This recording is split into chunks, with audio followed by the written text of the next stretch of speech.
Got a problem here. Pointing the wrong way. Okay.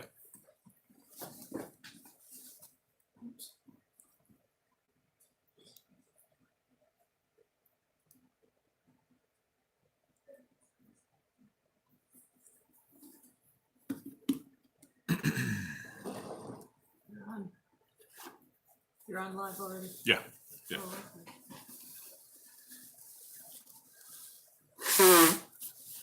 Crude, huh? Everybody blows their nose. Don't make believe you don't. All right, well, welcome. 3 people waiting. This is Mark coming to you from Baker's Green Acres. This is going to be the holiday installment of the Anyone Can Farm live chat. Wednesday night here at Baker's Green Acres. I'm Mark, your host, and I have Jill here with me.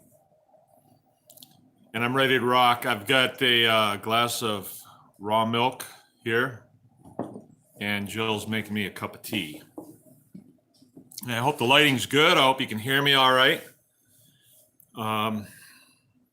This here is the holiday edition, and I'm one of these people that doesn't really like the holidays very much. And this is a great diversion to be able to talk about farming stuff in the midst of the holidays. So I think we will probably keep this going. I would think people would say, oh, the holidays, we'll take a little break, but we're not going to take a break. I thought what I would do is I would run down some of the things that have gone on around here lately, just because they're kind of on my mind. And once those things were done, there was a sense of relief. And, you know, we talk about farming and we talk about homesteading and stuff like this. And I think it seems to some people that we're able to get a super amount done. And, that, you know, we've got some magic wand or something around here. Well, it takes a lot of thought. It takes a lot of time. And at this stage of my life, I've got way more skills than I did when I was, say, 23. And I get more organizational skills and things like that. So I'm able to get more stuff done. And one of the big thing that we had was last Saturday, we had to butcher 2 of our steers that were both 3 years old. They were two brothers, Calvin and Hobbs, and they were big. And they were starting to become a little bit of a nuisance because of how big they were and their ravenous appetite. So it was time, and my oldest son and second oldest son, well, the only one of my sons that wasn't here was my son Sam, who's serving with the United States Air Force over in Japan right now. So he wasn't able to be here, but the rest of them were here. And it was quite a bit of work for that amount of people. So there was, let's see, 6 of us working. My 2 little boys, they were kind of with us half the time. But, you know, so it was quite a bit of work. And the lead up to that, we had quite a bit of preparation work to do. We had to, you know, clear the tables. We needed a lot of space. We needed our hay wagon usable. And I just put a new deck on that. So that was very nice. Thank you. I needed a place to hang this beef. And so in our maintenance shop, we've been gonna have a rail in there for other things as well. A rail being, you know, a couple of pieces of steel. I actually used 2 pieces of 1 1/4 angle iron put right together like this, and it makes sort of a channel. And then I sandwiched some other steel in it and was able to attach that to the rafters. It's a little bit more than that. It was a little bit of engineering to do that to make sure that I could hold that amount of weight. And also the structure had to be built so that the I-beam would hang on there. And support that amount of weight. Because so we got 2 beef hanging on there right now, and they were big, but my plan is to have other things hang on there too, engines, and be able to lift the front of a car off the ground if you have to with a chain hoist, things like that. So that was preparation to get to that point, because when you do butcher a beef and cut it into 6 parts, each one of those parts is very heavy, and you have to hang it someplace. You can't just lay it on a concrete floor. You can't really hang it outside, because then the birds will come to it. So it has to be hung inside someplace where the birds can't get, because they'll really make a mess of it. They'll manure on it, and they can start some bacterial decomposition in it that we don't want. And when we kill a beef, we're doing it this time of the year, so it's like tonight it's going to be a low of about 25. We want to hang that beef for about at least 10 days, but maybe even 20 days, to help to start the decomposition process and the tenderization process. So that was done Saturday. And then we had a couple of shoulders that we didn't have room to hang. And so we got those processed down on Sunday to a point where we could start canning some of the meat and burgering some of the meat. And the shoulders, actually, we put those in our walk-in freezer that is not plugged in right now, because it doesn't need to be. And they will just be in there in a cool environment. And so instead of hanging, they're going to be sitting on butcher paper with the shiny side up for a while until we get to it. Now, tomorrow we have Thanksgiving, and the next day we're going to be having some Thanksgiving too. And so we don't have a lot of time. And so I like talking about that, because I think it's something that people are interested in. And if you're not, you should be, because in small farms and homesteading, that is what we would call a choke point. If you can raise beef, if you can cut hay, if you can make fences, if you can get water to them, if you can, make sure that they're healthy, and you can get that all down pat, well, then there's a whole nother group of things that has to be done in order to get that animal processed. You can load it in a trailer and take it to a processor. You can. And then you kind of hope that you get your meat back that you've spent a lot of time on. And you hope that you get it all back. And, it's just a hope, unless you're willing to stand in there and watch the entire process, which you might not be able to at a lot of processors. They might not allow that.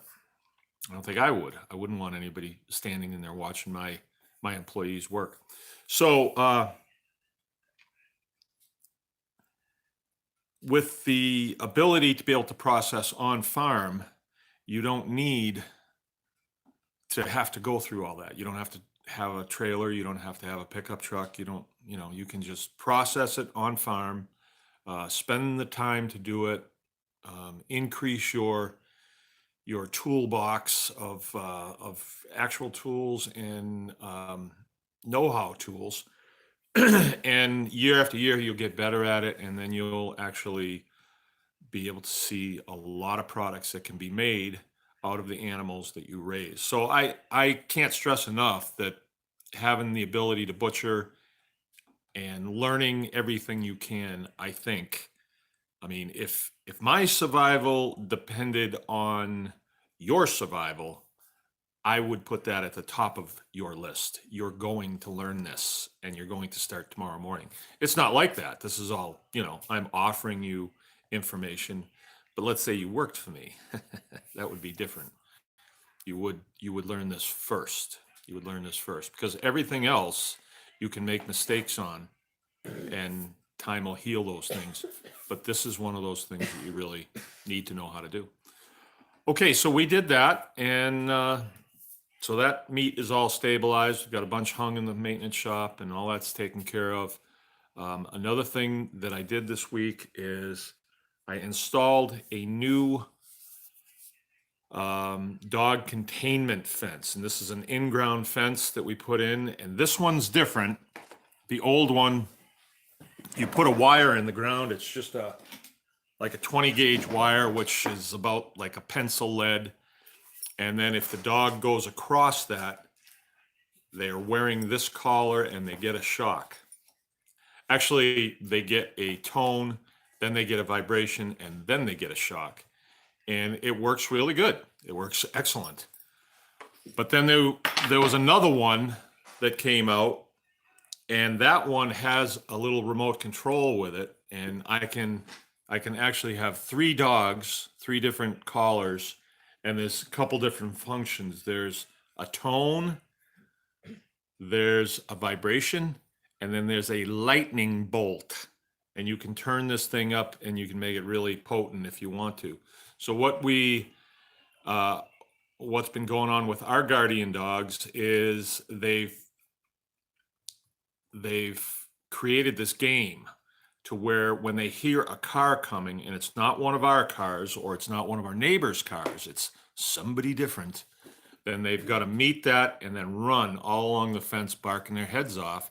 And then the car will go down the road and they'll stand there and they'll bark for another 5 minutes. And it just, it gets kind of annoying and it's disruptive and it's just unruly. There's no real reason for it. So what I did was I moved the fence back way off the road so that it's going to eliminate the visual. They will not be able to see the cars. They're going to be down kind of over the hill. If you've been to our place, you come up a hill to get to our place. We're on a high ground. And then, so they won't have the visual. And then if they still continue to do it, I'm going to give them a tone that is like, hey, I don't like that. And then if they keep it up, then they're going to get a vibration. And if they keep it up, then the lightning bolt's going to hit them. And we've tried it out, the tone, and that they're real sensitive to that because they believe that the next thing that's going to happen is vibration. And they don't like it. And then they know that the next thing after that is going to be a shock. So it has not been something that they've gotten used to. Who gets used to getting a shock on your neck? So that's almost completely done. Guardian dogs are very useful and they are integral to the operation that we're running here. Without them, we could not run as much poultry out on the field as we do. Just could not do it. I had a guy here yesterday. This is some new information, and he lives north of us, northwest of us, and he seemed like a very believable guy. He was looking at our pigs. He said that he has some coons and that one of them had babies and the bears got the babies. They jumped over the fence, grabbed them, and shook them until they were dead and then took off with them. Now, I'd never actually heard of that happening before. I mean, other than, oh, so-and-so said that so-and-so said, But this guy was right there in front of me and he said, no, that happened to my daughter's coon that had a bunch of babies. And evidently they got the sheriff involved and they killed this bear. So, very believable individual. So take that for what it's worth. But he doesn't have guardian dogs. Because I know my dogs would definitely go up against the bear. I'm sure they would. And Jill's even saying they would. Raise a ruckus. Yep. Or they'd alert us to the fact that something's going on. So that's what I've been doing this week. I have to do a bunch of electrical work because we're moving the controller for their new collars outside into the entryway. So when you walk out, you're face to face with it and it puts off an audible beep, which I don't necessarily hear, but I'm sure if I'm walking past it, I will. But there's also a visual too. So if it's not working, I'm going to get a chance to walk past it every day, several times a day. And like where I think I've briefed before, like where we put our fencers, it's someplace where we're going to be going by. So you can just kind of okay, I got a blinking light, it's good. You don't want it hidden away so that it malfunctions, and it's malfunctioning for 10 days before you find out that your cows are in the road. Okay, so everything else is going good. We've warmed up. We went through a real cold spell there for a while. We have had some rain. A little update on my cows. The steers that I had, they were heavy. So now that they're off the field, my cows, I can definitely let them out. It is a little muddy right now, so I'm keeping them off of fields that I don't want them on. My goal was to keep my cows out grazing until December 1st.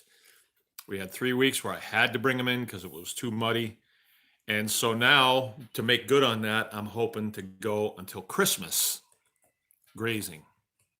Well, we don't have any snow now, but we did have snow. And it's gone away. Okay. So that's what I'm going to try and do. I'm going to try and keep the videos coming concerning that, and kind of show you what I'm seeing when I'm out there, what you want to be looking for, what you don't want to happen. You got to consider the health of your field, the health of your animals. Are the animals actually getting the feed that they need? In this case, I have 2 bales sitting out in the barnyard, and the cows come up every so often. Well, some of them are coming every day to get milked. But if they're hungry down there, they'll come up and get hay off the bales. So we know that they are getting what they need out there. I have some very important information to pass on to you. Some of you probably know Randy Buchler. He is in Buchler. That's his real name. I make fun of his last name all the time. But he lives in the Upper Peninsula of Michigan, and a couple months ago, he had to go in for a procedure where they actually put a patch on his heart.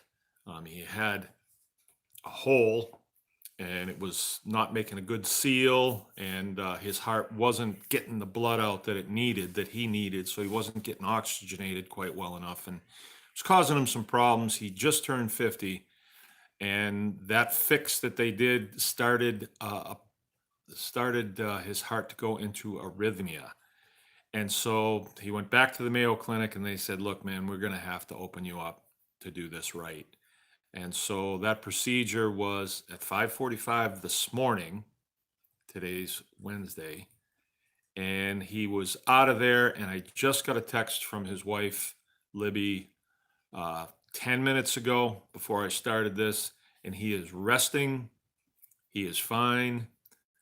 They think it went 100% in their direction, what they wanted to get done, that he's very, very healthy, and he's going to rebound. He's probably going to be Superman after this, because he's been working real hard to keep his health up.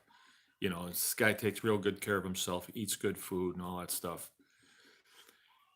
Very physically fit, mentally fit, everything. But without that ticker working, he wasn't getting what he needed. Now that he's going to be getting what he needs, I think he's going to be another Bruce Jenner. Oh, wait a minute.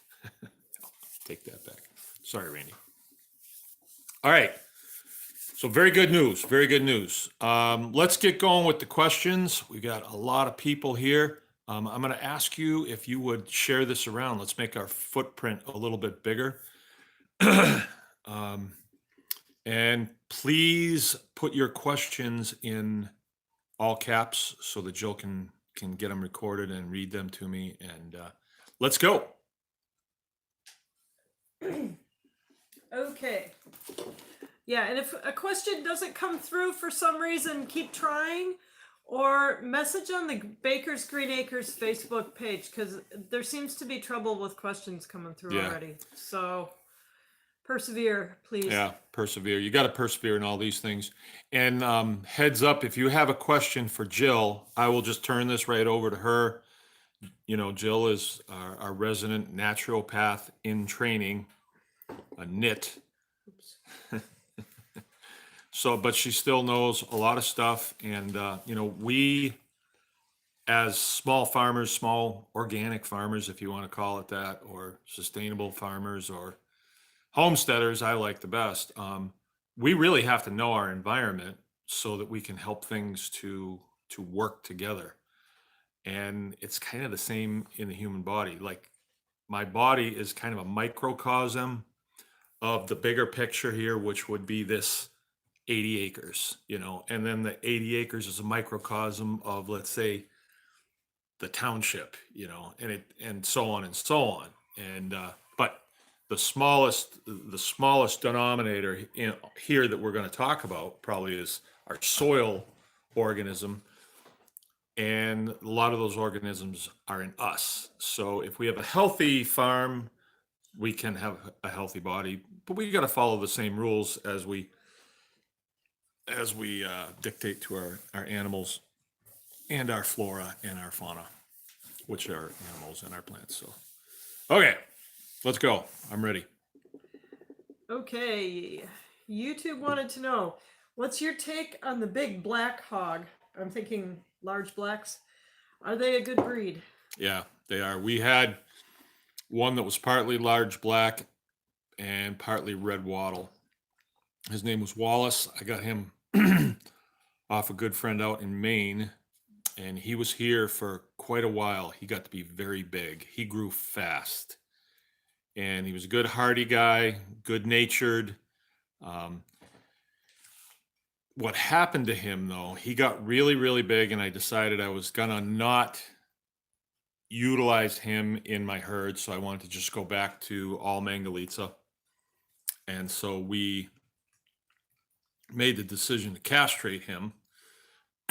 And because he was big and my vet was going to be here for something else, I said, hey, can you just give him a shot and knock him down and then castrate him?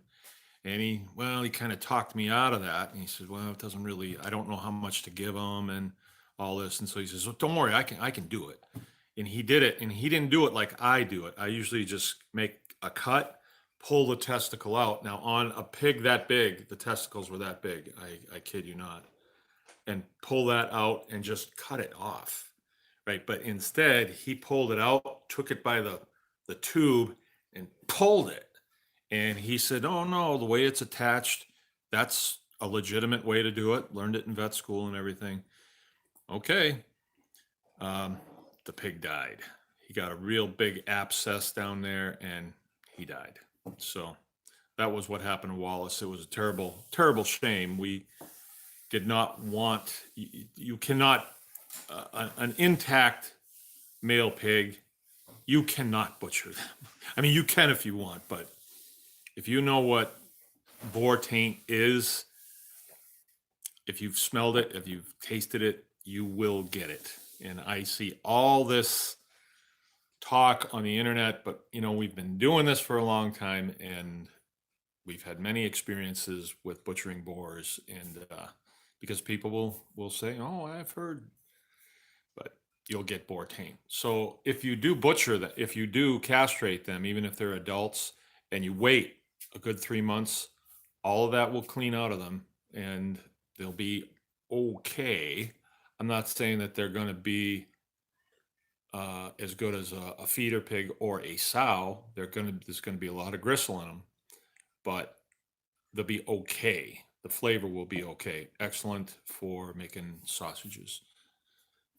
Okay, because the day we did Wallace, we also did Playboy, and he didn't die. He was just fine. He was probably even bigger than Wallace, and we cut him up like we would have any other pig, and he was pretty gristly, but he tasted okay. So large black, thumbs up. Not as good as Mangalitsa though. But good. Good. All right, this one is from Jenny. She's in northern Minnesota. She saw that you had a tank and pump under dirt. She's setting up a new system late in the year, and it'll be under a deck. So wondering your thoughts on what is better covering. On what is better, covering it fully with peat moss, which seems to act as a much better insulator than dirt, or exposed in an insulated box with a light bulb / milk heater. Well, I think she's talking about a water pump because Yeah. I had to change my pressure tank and um, switch for the farm system pressure on the farm. So on our place, we have a 4-inch well or 5-inch well out in the field. It's quite a ways from the house. And the pressure tank is buried. So the guys that put this in, which were professionals, they drilled it. The pump is way down in the water, so it's 60 feet down. I think is it 60 or 50? I don't know, but it's down there. And then the water comes up in a tube. So the pump is protected because it's so deep. It doesn't get that cold down there. But the pressure tank is buried below the surface, and I had to dig that up because the pressure tank went bad. And so I showed a little bit of that. So I think what she's talking about is doing an above ground, like under a deck.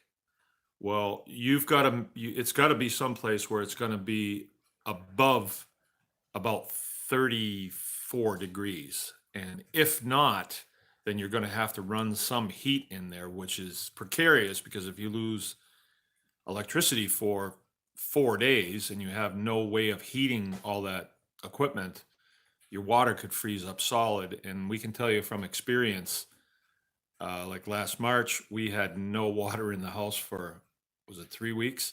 And it was in March, right? But that was my fault, and I've fixed that. That shouldn't have happened.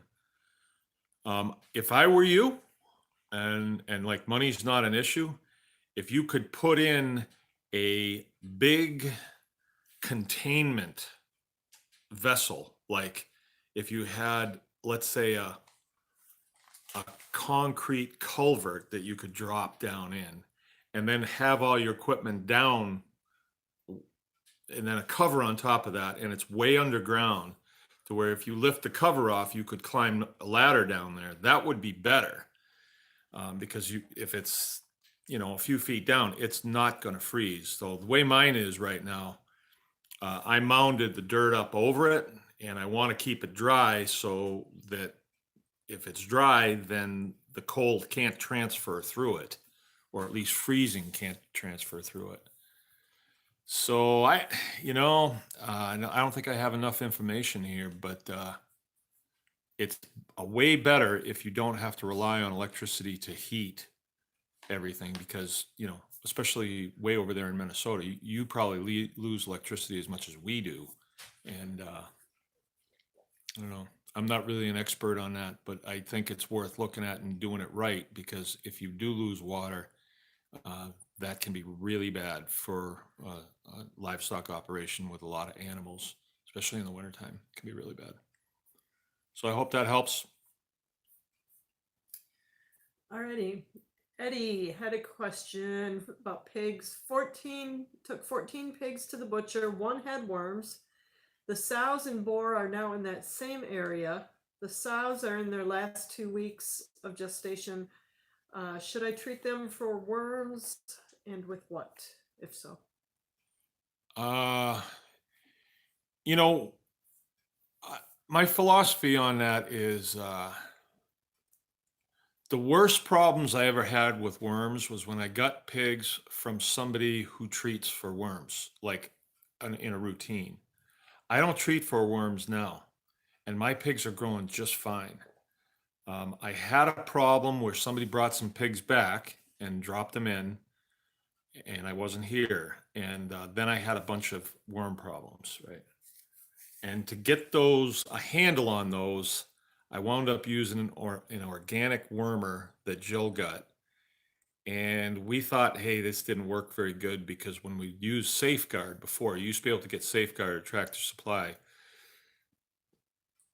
It looks like little pieces of plastic and you put it in the feed. And then if you have worms, you start seeing worms hanging out of their butts. And I mean a lot of them. But this organic wormer that we got We didn't see that, so we weren't sure if it really worked, but we got through it, and I haven't seen any worms since. Usually, you'll see a worm once in a while, and sometimes the butcher will say, "Yeah, we saw a worm inside." I don't think that worms are like from Venus and they shouldn't be here. I think they are part of the ecosystem. I think the problem happens when the worms get way out of balance with the pig. Whenever animals become emaciated, that's one of the first things you look at if they are getting the feed that they need. Um, but if you think that you have worms really bad, and you go ahead and hit them with the safeguard, you're going to create kind of a void in that pig. So I would be very careful with that. I mean, if the butcher said that the pig was totally wormy, why would only one of them be wormy, really wormy? If it was only one of them, Yeah, probably don't have a big worm problem. You just had a pig that wasn't as strong as the others. yeah, yeah. Jill's, I think she's got that right. Like if you have weak chickens, Cock City will go crazy in them, but stronger ones it won't because their bodies can fight it off. I think that's what worms are really there for, is to take down the less strong ones. Like all the things in our environment are there for a reason. We get potato bugs. They didn't come from Venus. They're there because they're getting a signal from the plant that the plant is about to die. So that's what calls them in. That's the problem. And to go and kill them kills the bugs, but it's not killing. I mean, it's not eradicating the problem that the plant is having. And the plant is saying, hey, I'm dying here. There's not enough nutrient in this soil, or something else is bothering me and I'm dying. So then the potato bugs are like, oh, here we go. Our job is to go and take everything back to the earth there. It's the same thing with mushrooms. Like when you find mushrooms, it's usually on logs that are decomposing, or a root system that's decomposing. So the death of a tree leads to morel mushrooms or shiitakes or whatever. So I don't think that worms are something that you just want to wipe them out. I don't know if that's the way you want. It's sort of like foxes, coyotes, and skunks and everything else that lives here. They live here too. What we do is we make brush piles places. When we're cutting for fences and stuff, you leave brush piles. That way, the mice go in the brush piles, and that way the coyotes go to the brush piles, or the foxes go to the brush piles. So they leave your livestock alone. You can't just kill them all. That doesn't do anything for the environment, because they have a reason to be in this environment. This is a finely tuned system that's put together. So for you to just, it's hard for people to wrap their head around. Um, we're a created being. So are the worms.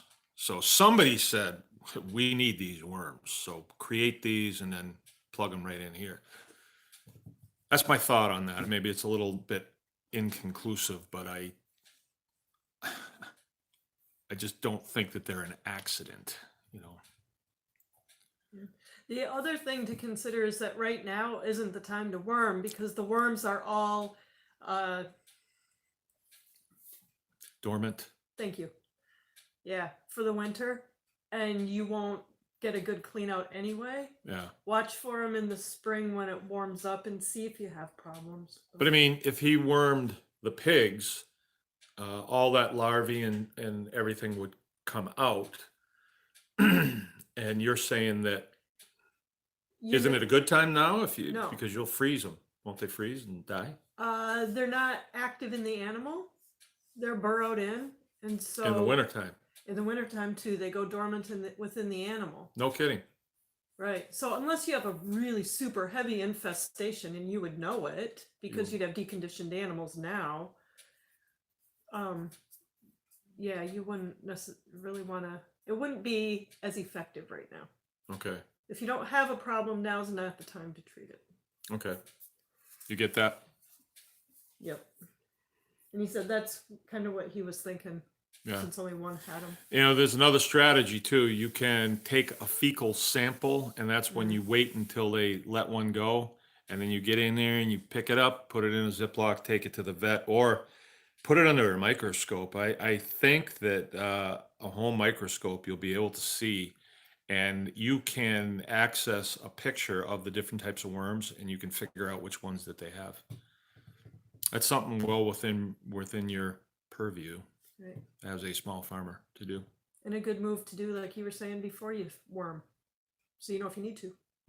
Yeah. Cool. Lone Star is out tonight. Lone Star. Now is a Sheriff Baker T-shirt coming out.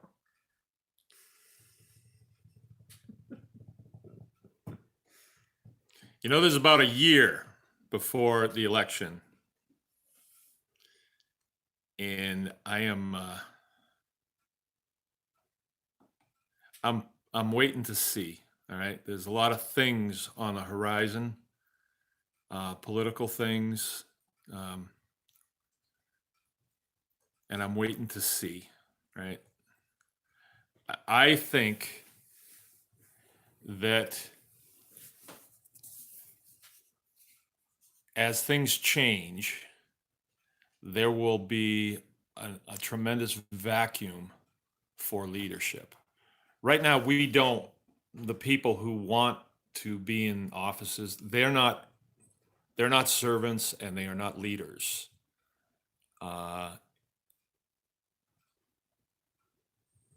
And the servants who are true leaders, they got better things to do, you know.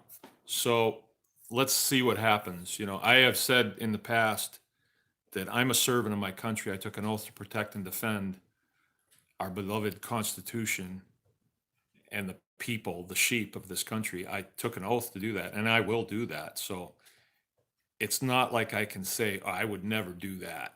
I would. I mean, but there'd have to be a good reason for it. And let's see. I ran for sheriff once. You know, I was willing to step out there and say, sure, I'll do this. And I almost got elected. But I don't think the timing was right. I really don't at the time.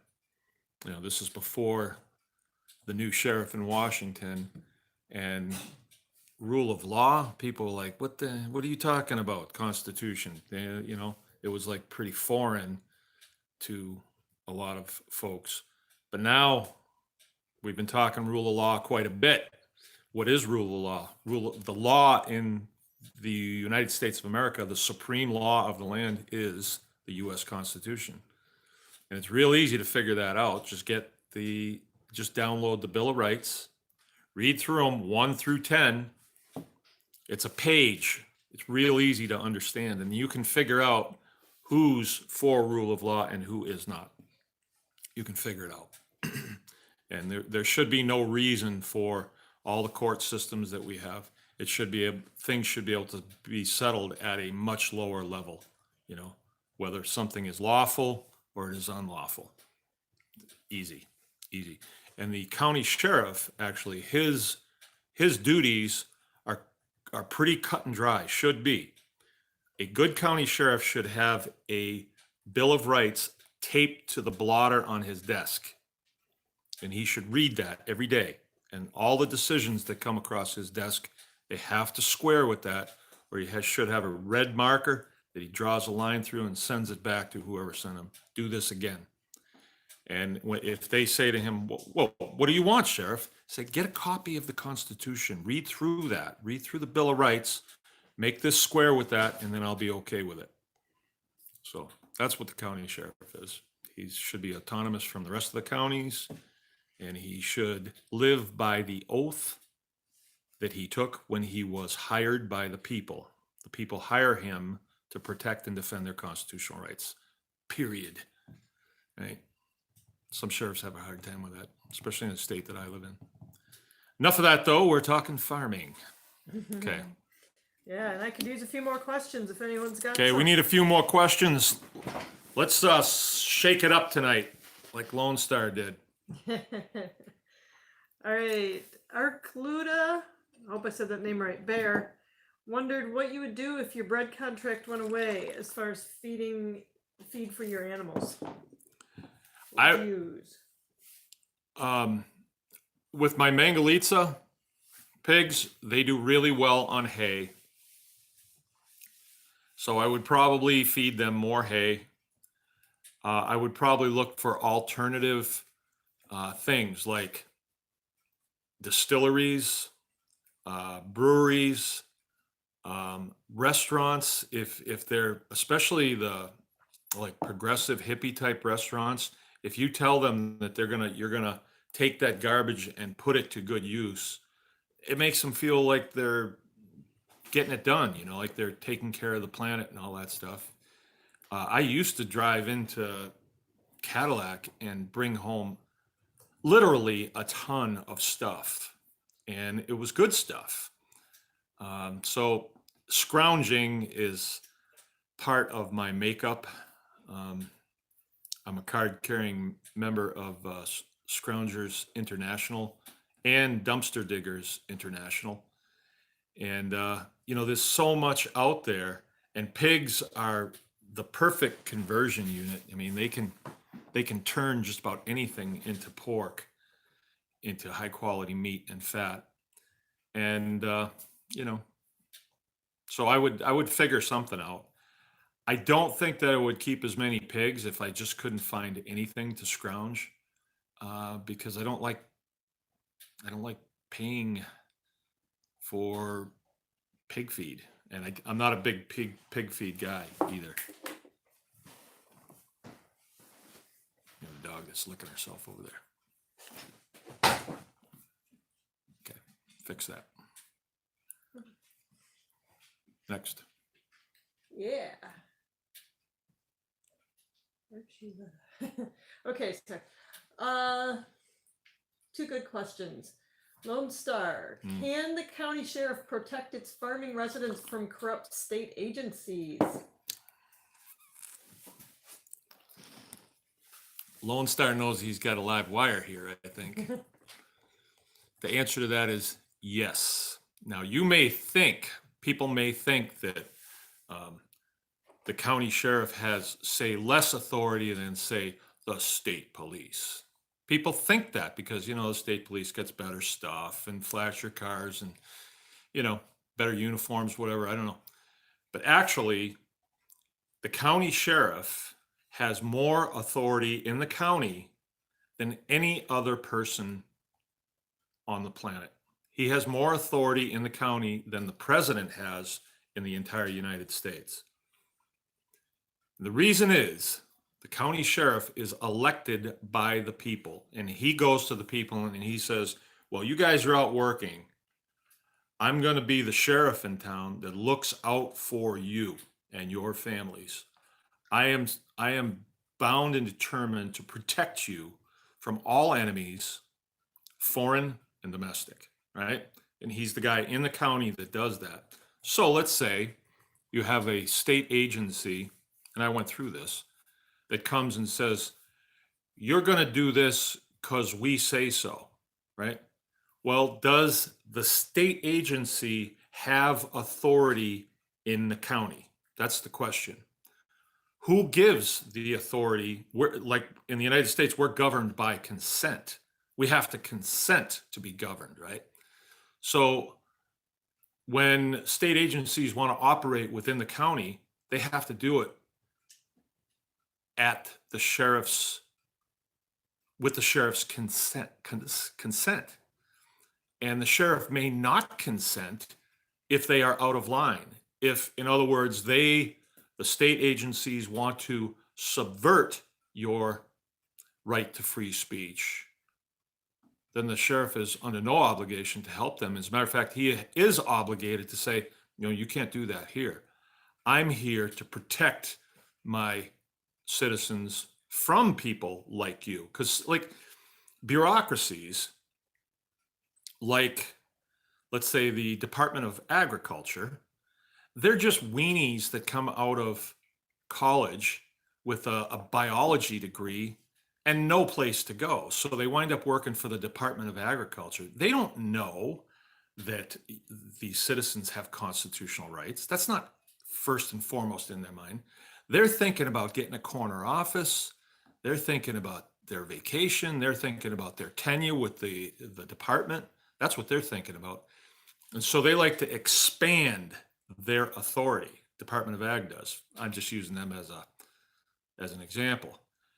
What is supposed to keep them from expanding to the point where they infringe on your constitutional rights as a farmer is, or what does keep them from expanding too far, is the Bill of Rights to the Constitution. The Fifth Amendment says your life, liberty, and property is protected under due process of law. So let's say they say you can't have a certain type of cow because we say so. The Fifth Amendment says that unless that law against that cow or the prohibition of that cow is enumerated in a law, then you don't have a leg to stand on. And the county sheriff is the guy that's supposed to know all that stuff and be putting these departments on notice that I better not hear that you're infringing on the rights of my citizens, because you will be standing in front of my desk. And if you don't do what I want you to do, I got a little jail over there. And you'll be sitting in there for a while until somebody comes and convinces me that you should be coming out of there. I made pretty good friends with a guy by the name of Richard Mack, known in this country as Sheriff Mack. And he is the individual who sued the Clinton administration and lived to talk about it. And what it was over was the federal government, Clinton administration, said, I'm going to get all these sheriffs to pick up these assault weapons. And Sheriff Mack said, wait a minute, dude, I wasn't elected by you. I don't work for you. You're the president of the United States, but I was elected by the people of this county. And the people of this county, that's not what they want. People of this county elected me to protect and defend the Second Amendment, which says they have the right to own and bear arms. You don't have the right to take their arms from them. You don't. In other words, the Second Amendment protects us from people who want to disarm us. You have to ask the question, why do they want to disarm us?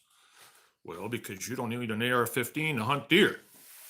It's not about deer hunting, that's why. And I think everybody knows this at this point. But Sheriff Mack told me, as an example, the power that the sheriff has. He was giving this example to me. He said that if the IRS comes into a county and says to a random citizen, oh, by the luck of the draw, we're going to crawl up the inside of your leg with a microscope and look at everything you've done for the last 10 years.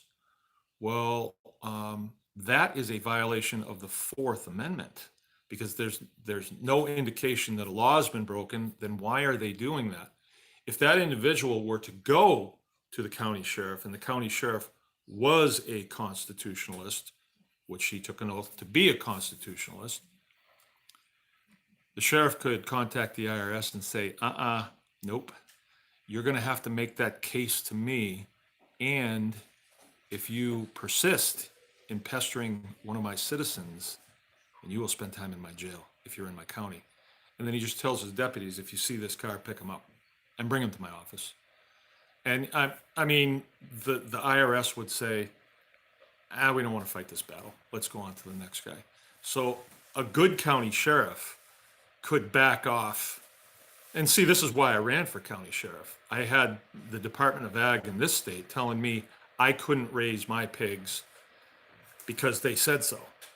And none of my pigs had done anything. They changed their tune. They said, well, they could do something. They could become feral. So you got to get rid of them because we said so. And I was the farmer in this state that sued them for clarification, which really put the ball in their court. So we could get in a courtroom and they could defend their position, which they couldn't.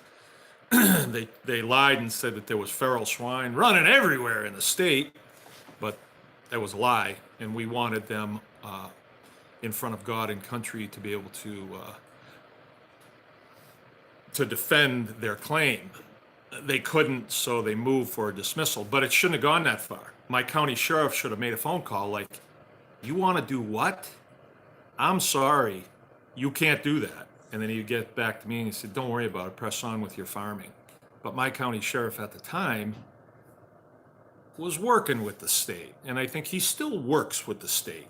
Like they should be at loggerheads, and out of the conflict between the county and the state should come liberty for the people that live here.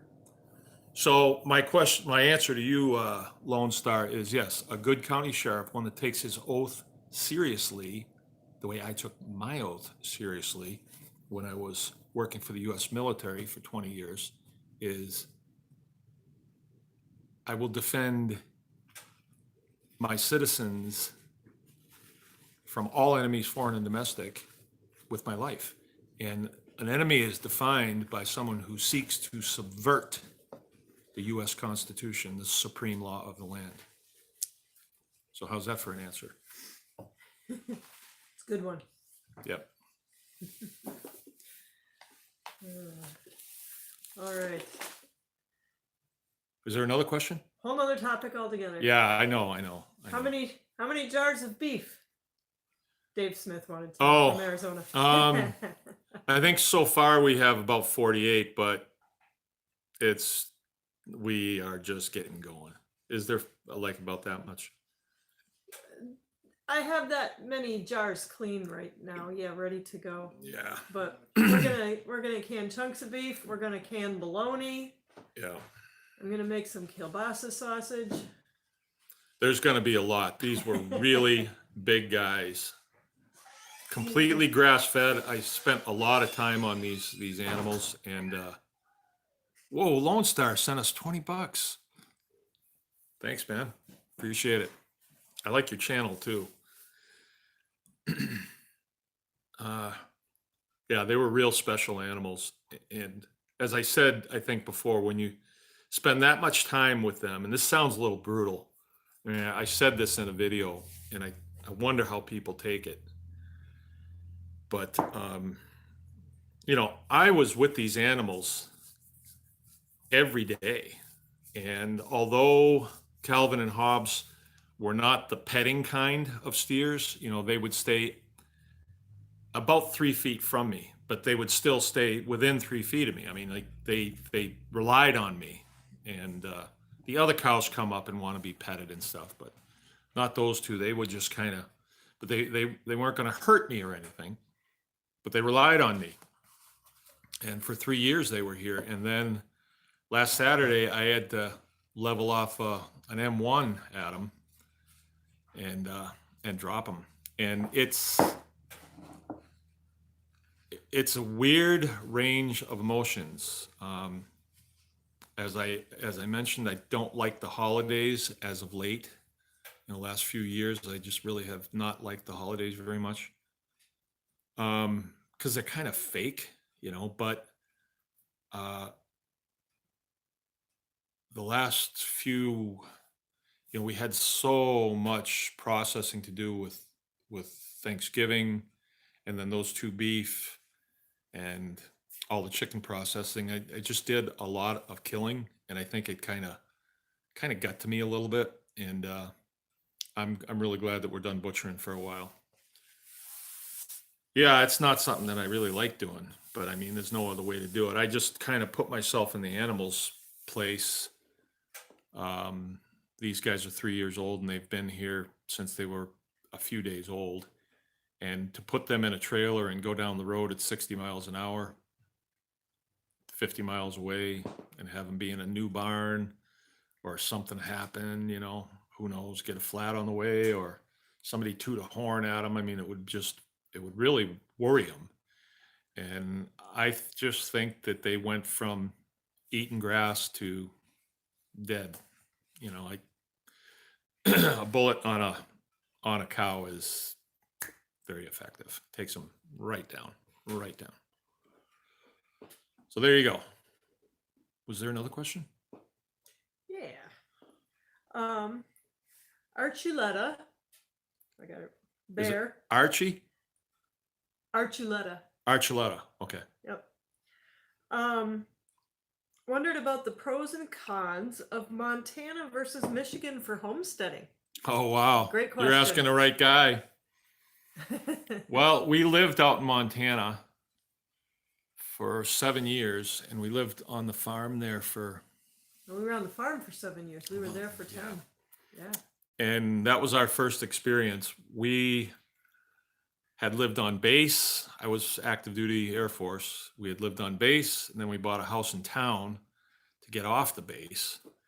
But living in town really was rough because barking dogs and crazy people, and my truck got broken into twice, bicycles stolen out of the yard.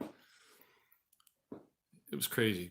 So we wanted to get out of town, and we found a little 13-acre place. We didn't think we were going to be farmers. We just thought we were going to have a horse, and then we got chickens, and then we got some little pigs, and then we got some cows, and then I started breeding the pigs, and then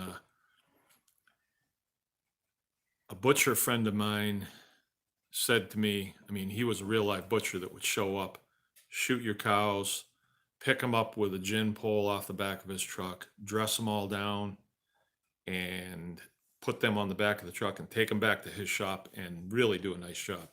You don't find guys like that around here.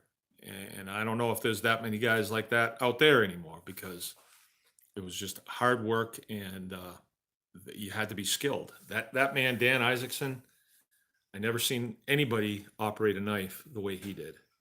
Never seen anything like it. And he impressed me a lot. But he was the one that said to me, I wonder, why aren't you butchering your own pigs? And when he said that, I thought, you think I can? Yeah. And so I did. But that isn't a good comparison, I don't think, of Michigan to Montana. Where we were in Montana was on the east side of the divide. So it's really dry, it's high desert, wind. I mean, you'll have solid months of wind. It's all night, all day. You're driving in it, you're walking out to the car in it, you're trying to do stuff in it. Very difficult for me, especially a guy that doesn't hear very well. So I didn't like the wind. I didn't like the dry. Hardly ever rained. Didn't get much snow. But nobody messes with you out there. That's one thing. Nobody messes with you. I mean, you're just so secluded from everybody. And people leave each other alone. People respect each other pretty good. Here, it's a little closer. I mean, there's a lot more people in this state. You have the influence in this state from the city, the Detroit and Lansing, they're big cities, and they kind of run the state with their foolishness. A lot of lobbying action. The state's about a couple clicks off being full socialism, if you ask me. And this state is full of people that comply. You know, they don't know what the law is. They just comply with what they're told. But then again, I wasn't doing any farming out. I wasn't doing the type of farming out there that I am here. I wasn't doing it for commercial purposes. You know, I wasn't in the business. I wasn't interfacing with these agencies like the Department of Natural Resources and Department of Agriculture. I never did out there. But even just the attitude of the state agencies, like when the neighbor's dog was cleaning up our gut pile and they didn't like it Yeah, on our own land. yeah, they called me, but Yeah, that was about it. And said, That oh was about yeah, it. ground's frozen. Yeah. Too bad. can't you bury it? No, the ground's frozen. I can't. Plus, it's my house, my gut pile. And then my neighbor's dog was coming on my place and taking hides back to his house, and he complained. But let's see. If I were to move back to Montana, I would live on the other side of the divide, I think. And believe me, it's crossed my mind. But I have people here. So I'm kind of temporarily here. I like it here. I like the seasons here. Um, the soil's good here. Uh, the agencies are horrible. I mean, they're horrendous. Their attitude towards the citizenry, it's unbelievable. But I don't really know what to tell you because I wasn't doing the same thing out there that I'm doing here. Uh, what I'm doing here now is, and I've been going to talk about this, but so long as I went off on Lone Star, I might as well kind of broach the subject a little bit and get it out there. But we are what you would call a homestead, and that's loosely defined as we're not a commercial operation. A commercial operation is everything I do is so I can take it to market, trade it off for dollars. And then the dollars come home and I use it to buy this, this, and this, and insurance and gas and all that stuff that I don't produce on my own. When we let that go, and we let that go primarily because I could not interface with the Department of Agriculture anymore. They'd become irrational, because they didn't, I mean, it was like Mark Baker derangement syndrome. They just didn't like me, because I would question their supposed authority, which I really don't think they have any, or at least they have none now. So I let all my licenses go. So a license basically is an agreement.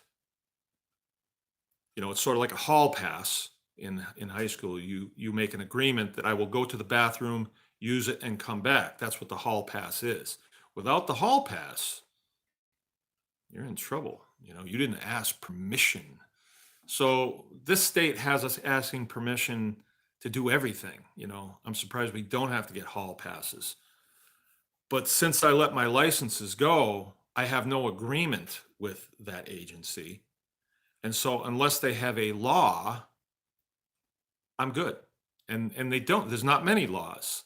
They just have this agreement that they make with you that if you want this license, you got to do this, this, and this. Well, I don't want that license. So I'm going to do what I want to do so long as it's not illegal. So I believe what we're doing now is would be more accurately defined as a Fifth Amendment operation. Okay, we're a Fifth Amendment farm, right? Fifth Amendment says that your life, liberty, and property, which is your process, is protected under due process of law. So, has anybody gone through the Constitution and seen where it says you can't sell raw milk to your neighbor? No, I haven't either. So, you sell raw milk to your neighbor, and if they want to press that button, let's see what they got.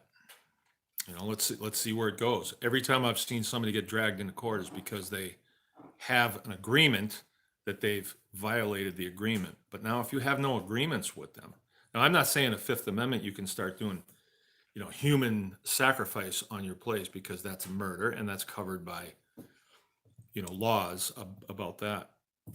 But when it comes to, if I want to grow a beef, butcher that beef, and trade that to my neighbor for one of his puppies, or trade it to him for, a pedicure from his wife, or if I want to trade it to him for some of those dollars in his wallet,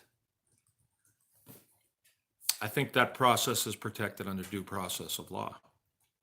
And I guess we'll have to see what happens with that, but we'll see. We'll see.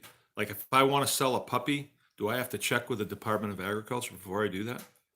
Do I have to have a license to do that? I don't think you do. Now, the last time those morons were here from the Department of Ag and two state policemen, it was a year ago last May. And at that time, they said they wanted to inspect my facility.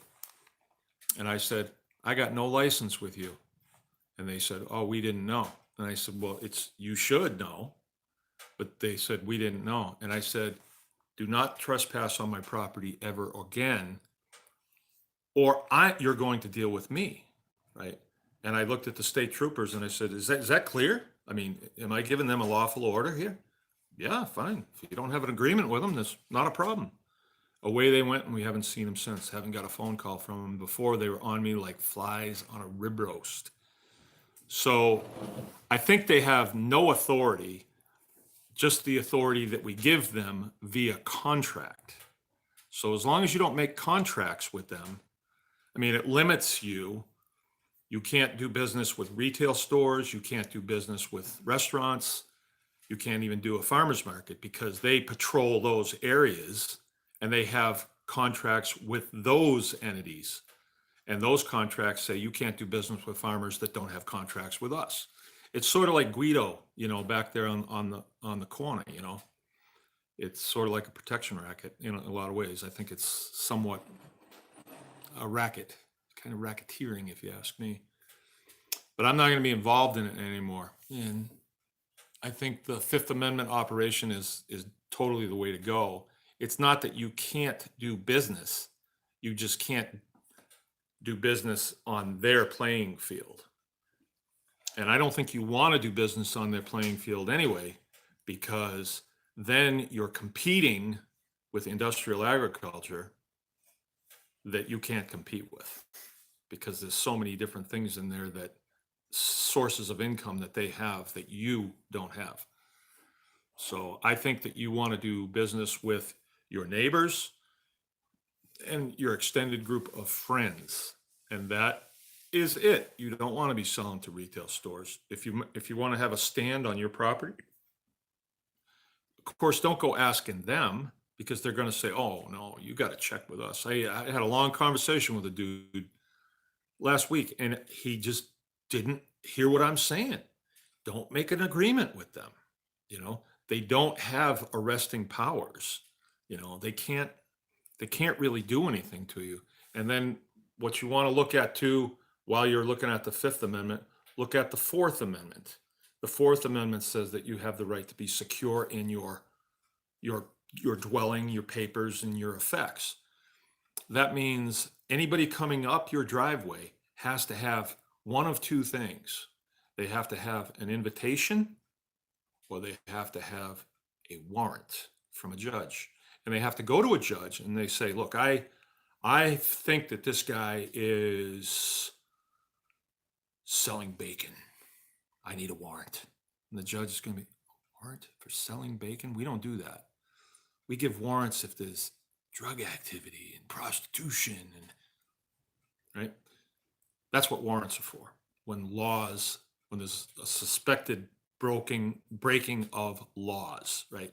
Not their baloney regulations, right? So there you go. We can talk about that more. I don't, a lot of these things I would have to hit the press to test button on. In other words, I'm doing this and it's working.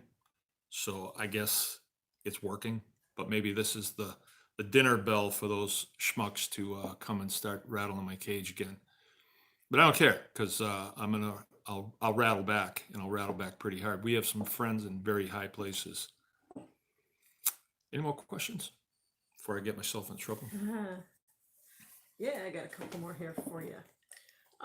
Related to Jenny's earlier question, any thoughts if peat moss would keep the pressure tank and well pump from frost setting in better than covering with dirt?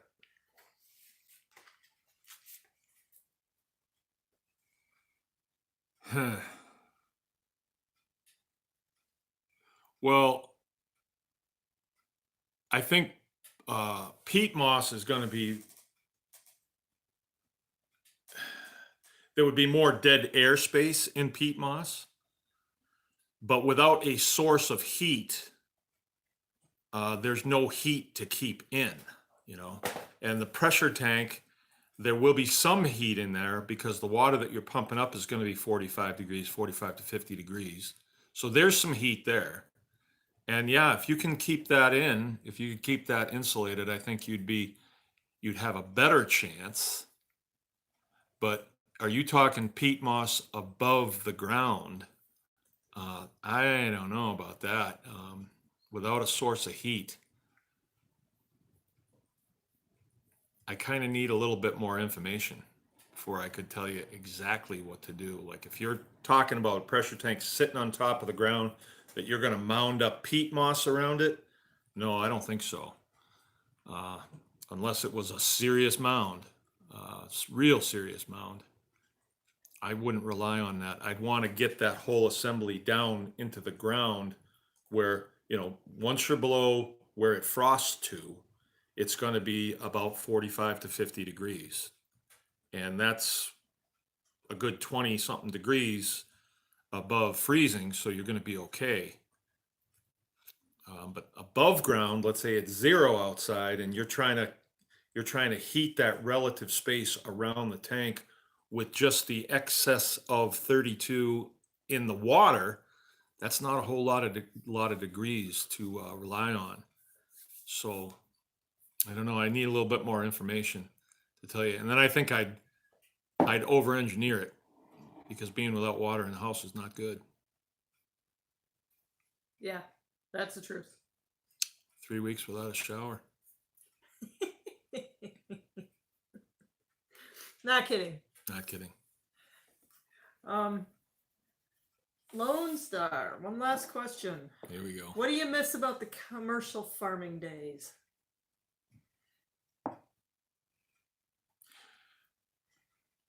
I miss meeting the chefs, even though they were a real different group of people. I miss them because I would go in the back door to deliver stuff. So I miss the chefs. I miss the deliveries. That was fun, being out on the road delivering. It was fun.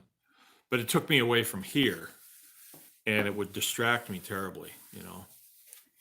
I miss the little things that happened, just along I got a good funny story. I pulled into a store that's long road, and then there's this country store there, and there's not much around it. And I was driving my Ford pickup. You guys know I have a 1974 Ford, and it's got a lot of new stuff on it. I'm always upgrading it and stuff. But instead of buying a $50,000 pickup, this one is my $2,500 pickup that I bought 25 years ago, and I've been just doing fix up on it. But anyway, my kids had talked me into doing a rat rod deal on it. So we just kind of sanded it down, got down through the paint, and then shot a clear coat over it. And they said, "Whoa, this is cool." But I didn't think it was too cool. But I drove it like that for a little while. And anyway, I pulled in at this store, and I got out and I had coveralls on. I was in kind of a rush. I just needed to use the bathroom or something, get coffee. And there's these two girls coming out, and they're about 30, and they had bikinis on, right? And they took one look at me in coveralls and my truck, and they were like, a real live farmer. And they said, "Is it okay if we get a picture of your truck?" And I was like, yeah, I don't care. Could we get a picture of you and your truck, and then you and us in your truck? And I said, yeah. I said, what's going on? And she said, she's trying to talk to me because I'm a farmer and I might not understand English if she speaks too fast. And she said, "We're from the big city. We're from Grand Rapids, the big city." Right. So anyway, they were going to send the pictures to me, but they never did.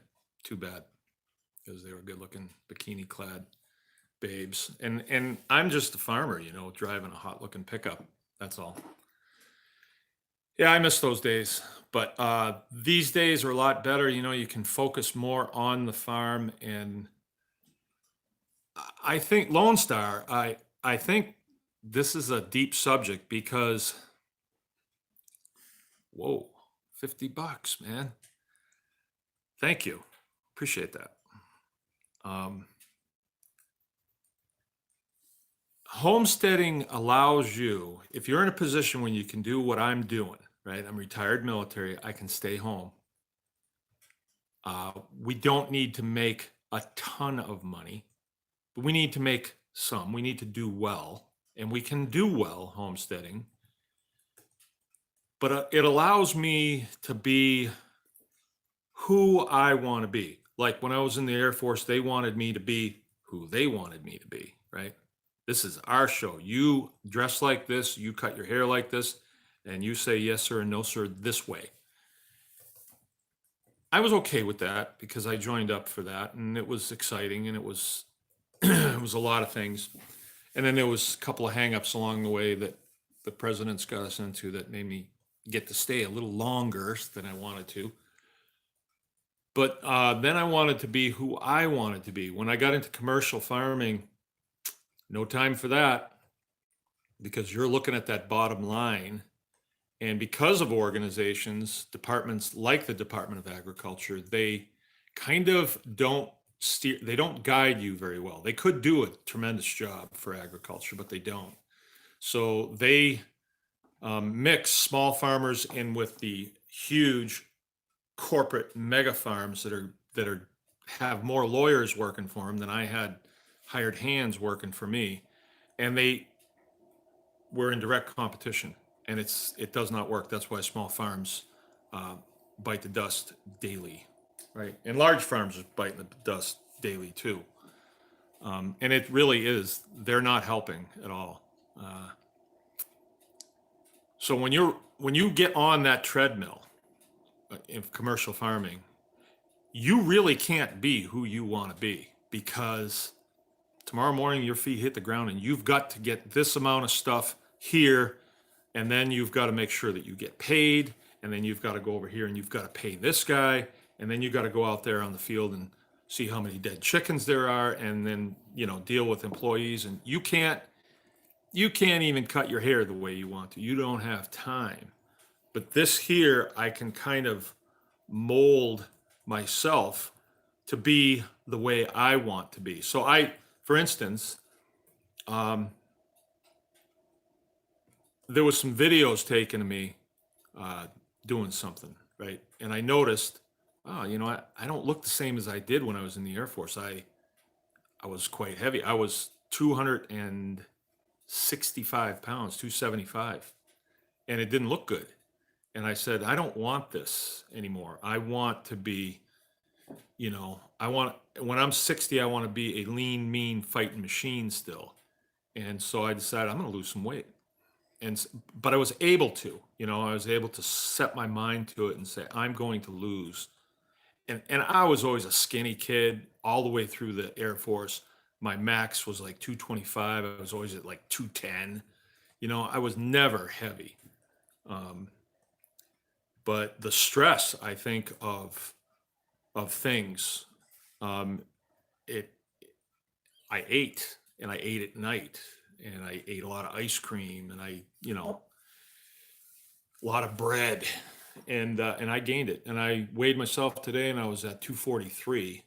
So I look good, and I feel pretty good, and I don't want to get down to my max, which is 225. So I've got a little ways to go, but I know I'm going to make it because I have the time and I can think, I can actually, like, I was doing a job today and I thought, ooh, I want to do that job because it'll give me time to think. And I started thinking, but then I got into some stinking thinking and didn't go so good. But before I didn't have time to think because it was just go, go, go. And there was a good 10 or 12 years of that. And then there's a lot of interpersonal things that happen with other farmers along the way that's not good, not supportive. In the homesteading business, we can stop and help people. I can take an hour or an hour and 19 minutes on a Wednesday night to just shoot the breeze about farming stuff, which I think is probably more important than we know. Because when you look back in history, people always congregated, and that was where they could talk about what happened during the day, and church socials and things like that, the coffee shop and stuff, which is kind of unheard of now. That just doesn't have. All farmers are separated. They're not able to get together. And now the Small Farms Conference here in Michigan is run by the Department of Agriculture. So I don't see where it is going to be very helpful to small farms. I really don't. They don't have a great track record of helping anybody except themselves to our money. That's it for questions. No more questions? 20 after. 20 after. Well, I'm looking forward to the day when technology increases to where we could have a bunch of people around here, and then I could see your faces and I could get the questions in English, not in typed, and we could really have some good conversation. We've kicked around the idea, so I guess I'm coveting some input on this, of if we were going to do a Zoom call, and can I talk about this now? And let's say we were going to have 6 people on a Zoom call, and it was going to be an hour and a half, right? So you'd say, yes, I want to be on the Zoom call because I have some specific questions, and in an hour and a half, I will have time to ask these questions and get a reasonable answer from maybe from me, maybe from Jill, maybe from some of the other people on that Zoom call. Would you do it? And would you do it if it was going to cost you $20? Because if I was going to do it, I'm going to maintain the Zoom account, and I'm going to set aside an hour and a half. Other than this, I would feel a lot better about it if I was compensated for it and it was part of my thing. And I'm thinking that what we've noticed is when people engage in fair trade, like you're paying for a guy's time, so you pay him. I mean, you're taking up a guy's time, you help him out with it.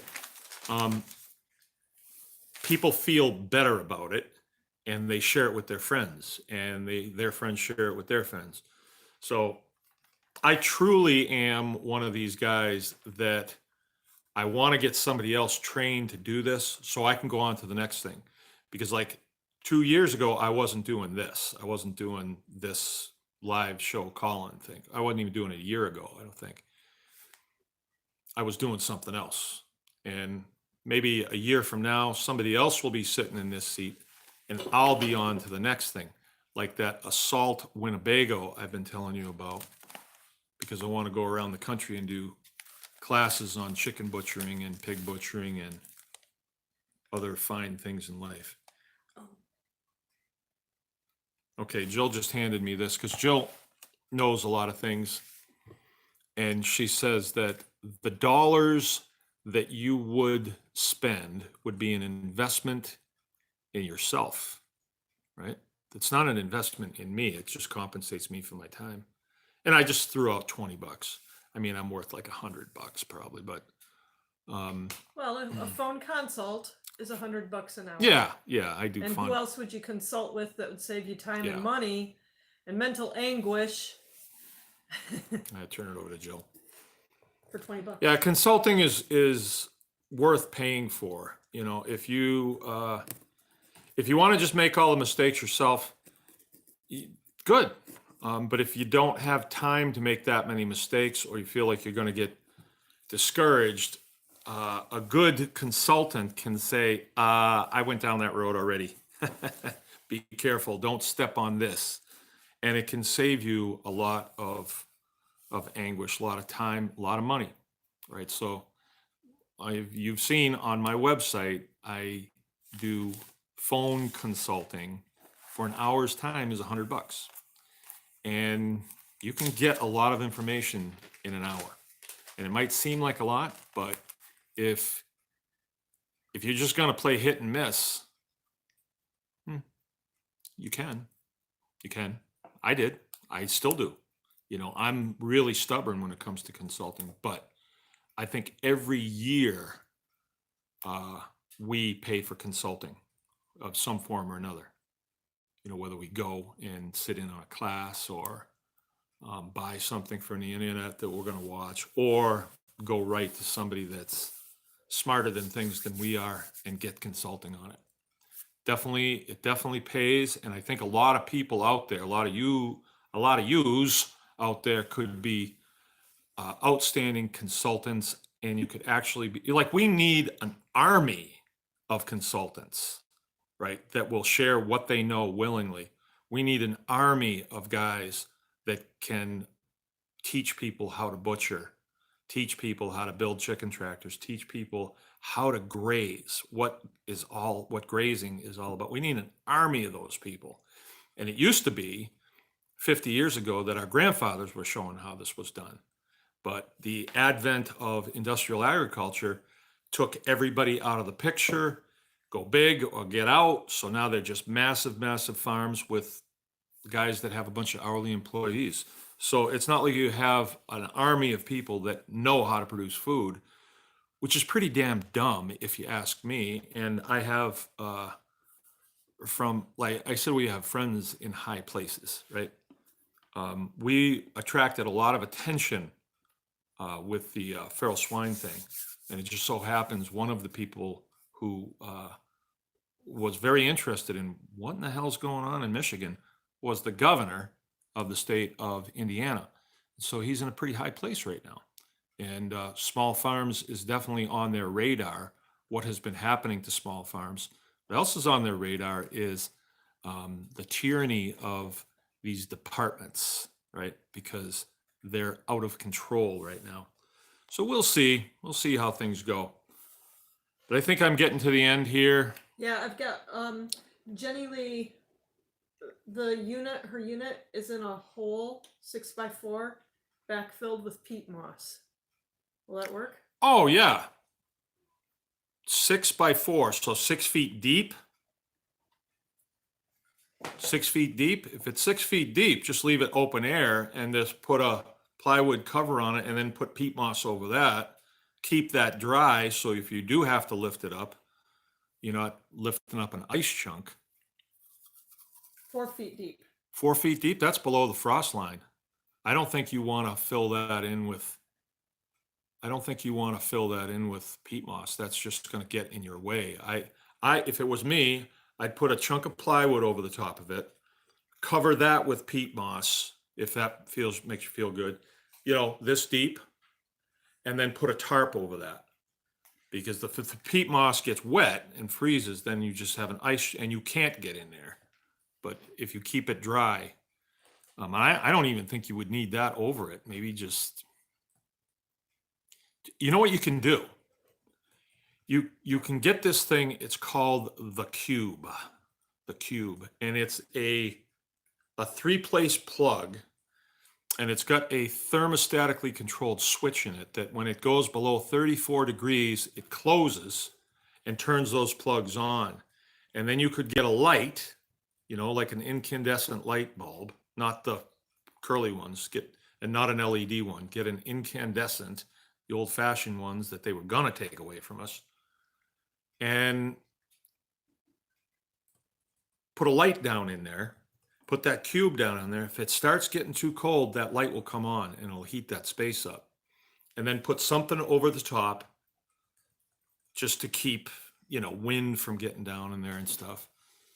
Go ahead, put the peat moss on it.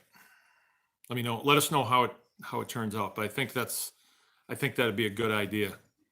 And once you get set up, maybe I tell you what, go to Anyone Can Farm Tribe on Facebook and put some pictures there and ask the question there, because the tribe will probably have somebody in it that knows more about it than I do. See, that was the idea of bringing all these people together in one place. There's a couple good websites or Facebook pages like this. There's Michigan Homesteader is a good one too. A lot of good information on there. But the tribe, the Anyone Can Farm tribe, is all us homesteader types, and you can post stuff on there It's a private deal. If I do butchering videos, I put them up there. I show anything I want to, and they're not gonna jump down my throat. But you could put pictures there and then ask the question, and some of those good guys will chime in that have, experience, not just theory. I think that will work. It's better if, well, I did this and it worked, and I did this and it didn't work. Those are good, and that's the whole idea of bringing all these people around the kitchen table so somebody can get drunk and make a fool of themselves, right? All right, I better get going because we're running out of time. So thank you everybody for coming out tonight. I really appreciate it. Made my beginning of holiday blues a little bit better. It's always nice when I get to be with my peeps. Thanks a lot for your prayers for my brother Randy, and hopefully he makes a full recovery, which I'm quite confident that he will. And let's get together again next Wednesday. Yeah, nothing will be in the way. 8 o'clock. Please like, share, and all that good stuff. And Lone Star, thanks for the dough. I'll put it to good use. Good night.